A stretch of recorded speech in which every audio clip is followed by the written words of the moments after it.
நான் உங்களுக்கு இன்றைக்கி ராகி தோசை பண்ணி காட்டுறேன். ராகி தோசை உடம்புக்கு ஃபஸ்ட்டு ரொம்ப நல்லது, வெயிட் லாஸ்க்கு நல்லது. சும்மா டெய்லி நம்ம மாவு தோசையே சாப்பிட்டுருக்கிறதுக்கு இந்த வாரத்தில் ஒரு நாள் 2 நாள் இந்த மாதிரி ராகி தோசை ராகி இட்லி பண்ணி சாப்பிடலாம், ரொம்ப நல்லது. அதுக்கு மெஷர்மெண்ட்டு சொல்கிறேன். இந்த டம்ளர் 250 கிராம் டம்ளர் இது. ஐ திங்க் இதில் 1 டம்ளர் ராகி எடுத்துட்டுருக்கேன். ராகி மீன்ஸ் கேழ்வரகு தானே இருக்குது வேறு.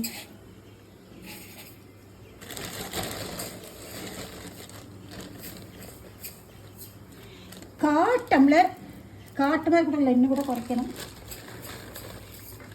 1/4 டம்ளர் நம்ம இட்லி ரைஸு புழுங்கல் அரிசி,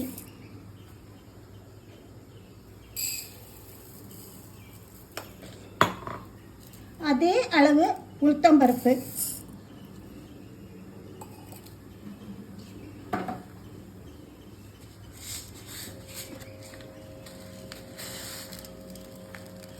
ஒரு ஸ்பூன் வெந்தயம். இதை நல்லா அலம்பிட்டு 4 மணி நேரம் நல்லா ஊற வச்சு தோசை கரைக்கிற மாதிரி அரைக்கணும். அவ்வளோதான். அதுக்கப்புறம் நான் உங்களுக்கு காட்டுறேன். இதை 2 மணி நேரம் நான் ஊற வச்சுக்கிறேன். ஊற வச்சு அரைச்சிட்டு அதுக்கப்புறம் உங்களுக்கு காட்டுறேன். இது புளிக்கணுங்கிற நெசசிட்டி இல்லை, உடனே அரைச்சி உடனே வைக்கலாம். தேங்காய் சட்னியோடு அவ்வளவு நல்லாயிருக்கும். இன்றைக்கி நான் உங்களுக்கு காட்டுறேன் எப்படின்னு விட்டுன்னு. இதை ஊற போடுறேன். முன்னாடி வரும்போது இந்த மாதிரி நின்று நைஸாக அரைச்சி வச்சுருக்கேன். அப்புறமா நான் வாத்து காட்டுறேன்.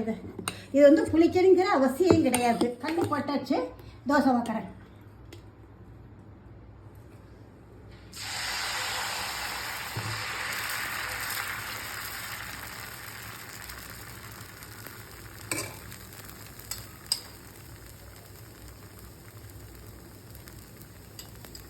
அஞ்சு நிமிஷம் வேகத்துக்கு போட்டாச்சு.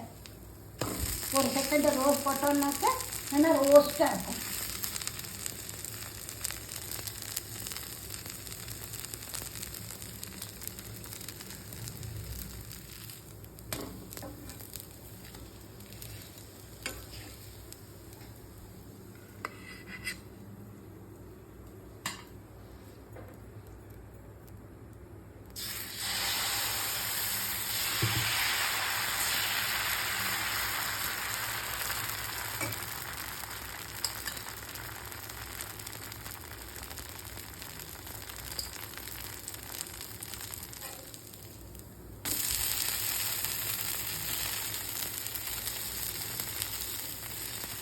இதில் உப்பு போட்டும் வைக்கலாம்.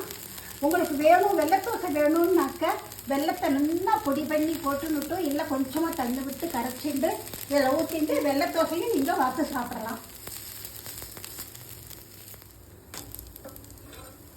இது ரொம்ப ஹெல்த்தி, உடம்புக்கு வெயிட் லாஸ் கிடைக்கும், வயரும் முட்டும். நம்ம மாவு தோசையே சாப்பிட்டுன்றதுக்கு ஒரு சேஞ்சுக்கு இதுவும் இருக்கலாம். வீக்லி ஒன்ஸ் சாப்பிட்டா நல்லது.